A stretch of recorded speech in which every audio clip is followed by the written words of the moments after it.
Hey, Facebook, good morning, and podcast listeners, good morning. It's 8:07 on this Wednesday. It's June 29th. I cannot believe we're almost in July. I need to look at this. Oh my gosh, yeah, that's crazy. I always say that, at the end of the month. I'm like, oh my gosh, where did the time go? Where did June go? But okay, let's get started. I'm Se Kwon, for those of you who don't know me, and we do have some breaking news out of West Fargo to tell you about this morning. We do know that a man is dead from a motorcycle crash on I-94 overnight. That happened just a little bit west of West Fargo, actually, at about 9 o'clock last night. And we saw this video of the crash, and it showed the backup of traffic between West Fargo and Mapleton, which happened for about an hour. North Dakota Highway Patrol is telling us that a 36-year-old man lost control of his motorcycle and then was thrown off of it, and then he landed in the median. He was not wearing a helmet at the time, and we are expected to learn his name sometime tomorrow evening. So of course, when we learn that, we will have that for you right away on First News. We also know that this is now the second deadly crash involving a motorcycle here in the Fargo area in just the past 3 days. Just the past 3 days, guys. So there was just recently a crash on South University Drive. That one killed 21-year-old Tessa Holt on Sunday. If you're not familiar with that, she was run over by 21-year-old Elijah Fields, and then, that was after she was thrown off of her motorcycle. Both of them were wearing helmets, and we're still trying to figure out if that driver, the 21-year-old Elijah Fields, will be facing any charges because of that. Okay, also urgent. Right now, we have two different missing persons cases across the region. So first in Beltrami County, deputies there are hoping that we can find a man who they believe has suicidal tendencies. His name is Nathan Pokart from Bemidji. He's 50 years old. He was just reported missing at about 8 o'clock on Sunday night. And that's because he did not show up to a family gathering as planned. Beltrami County deputies are saying that he could be a vulnerable adult because of his current mental health state right now, and then some threats of him wanting to kill himself. So here's what you should be on the lookout for. A maroon 2005 GMC Sierra with Minnesota license plates 387WHU. If you've seen that pickup, if you've seen Pokart at all, you can call them at the Beltrami County Sheriff's Office. If you're looking for a picture of him, you can go to our website, InForum.com, and we will have that for you. Also, the second person that we are looking for is 17-year-old Layla On. She is from West Fargo, and she's a runaway teenager, is what West Fargo police are saying. Last seen June 15th. And she's not communicating with her family at all right now. She's blocked all of that. So police are saying that she's about 5'4", weighing at about 160 pounds, black hair, green eyes. We don't know what she was last seen wearing, but if police give us that description, we can let you know about that. Again, if you know where she might be, you can call West Fargo Police for any information that you'd like to get out to them. Okay, we also know Moorhead police are asking for your help in finding a stolen pickup. And it was stolen from Meadows Golf Course. So we saw that the city had posted a Facebook post, and it said that it was stolen on Monday night, and they're looking for a white GMC Sierra with Minnesota license plates, again, 921847. So if you have any information about that, call Moorhead police. Okay. Also, sticking in Moorhead, those of you who might live near Main Avenue in Moorhead, you might have been like, okay, it's a little bit loud at 4 in the morning, and you might be wondering why. Well, construction crews have been out there since then, 4 in the morning, because they're pouring some concrete for the Moorhead underpass project. You probably know what that is if you live around here, but it was at Southeast Main Avenue, and they said that they had to get up so early to make sure that their schedule aligns and works well with the company that actually is providing the concrete. This early morning work should help them reach that expected opening date for that Moorhead underpass set in mid-July.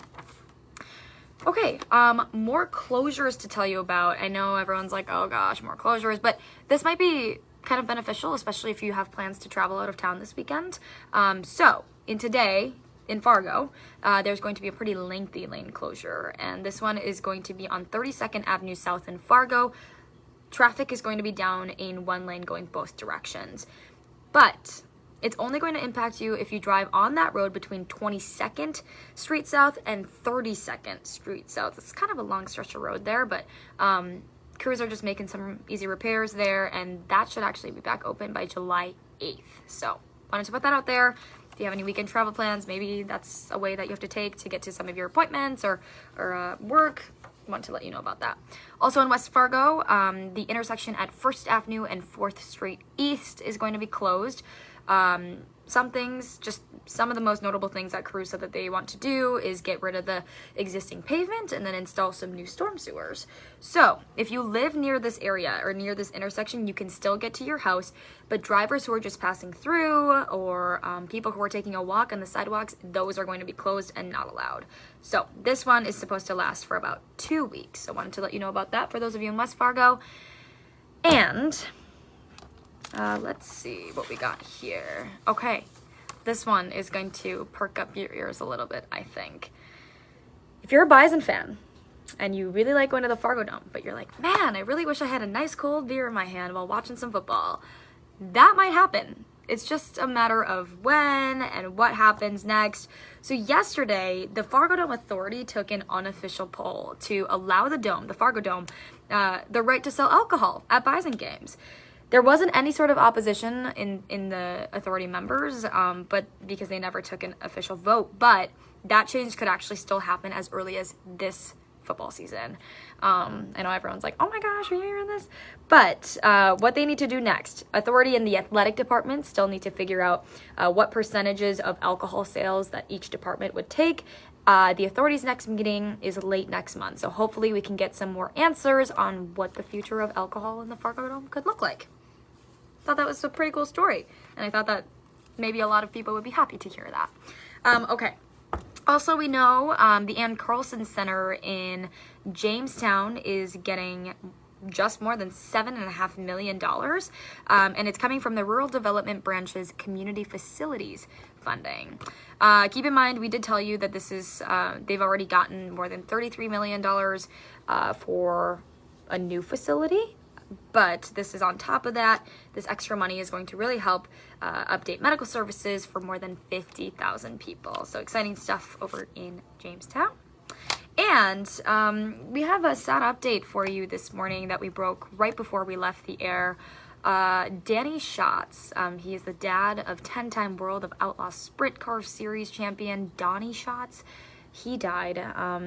And we know that he drove, sprint cars in the upper Midwest in the 70s, and his family did confirm his death on Monday, and he lost a long battle to pancreatic cancer. So he was 74 years old, and we wanted to let you know about that since he does have a very big impact on a lot of people here in this community.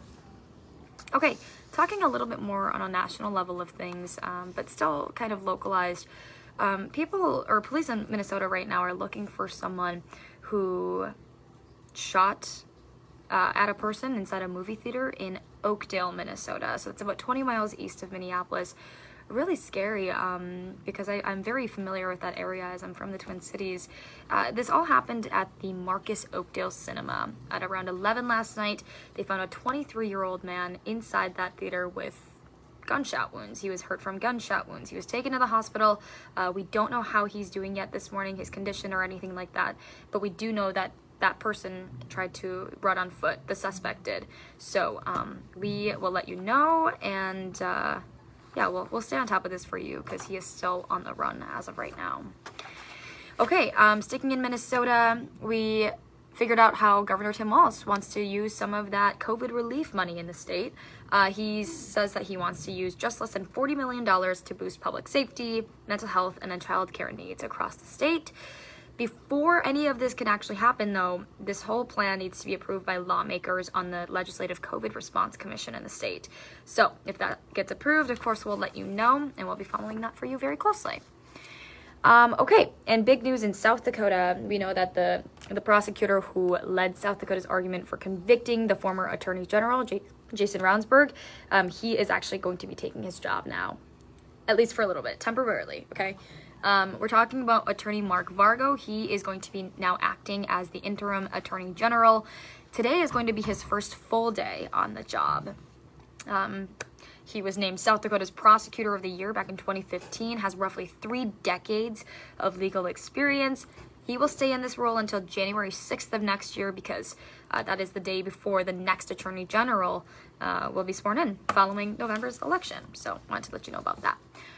Okay, today could be a very big day, historic day, because NATO leaders are expected to decide whether to invite 2 new countries to join its ranks. We're talking about Finland and Sweden. They appeared to kind of clear the last hurdle at the G7 summit yesterday when leaders from Turkey were saying that they would support the country's bids to get into NATO.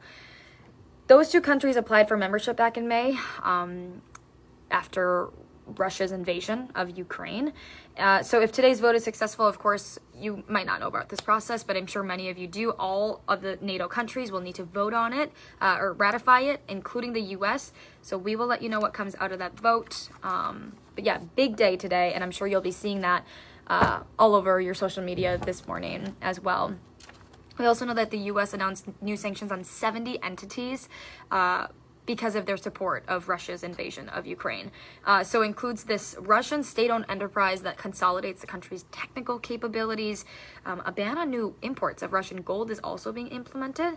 These were all steps that were talked about in an agreement with G7 leaders, and what it's hoping to do really in general is to weaken Moscow.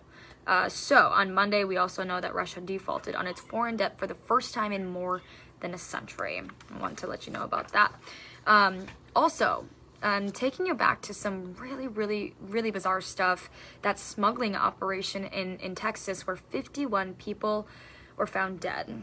We do know, though, however, that 3 people have been arrested, and one of them is the truck driver. 2 of those men right now are being held in Mexico on weapons charges.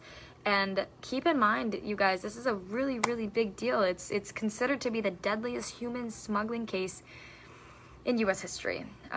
When this truck of 62 migrants was abandoned on Monday in 100-degree heat in San Antonio, Texas. Yeah, we also know that the sheriff of Bexar County, Texas, which does include San Antonio, is now asking the president for more resources to fight smuggling. Gosh, I cannot even imagine.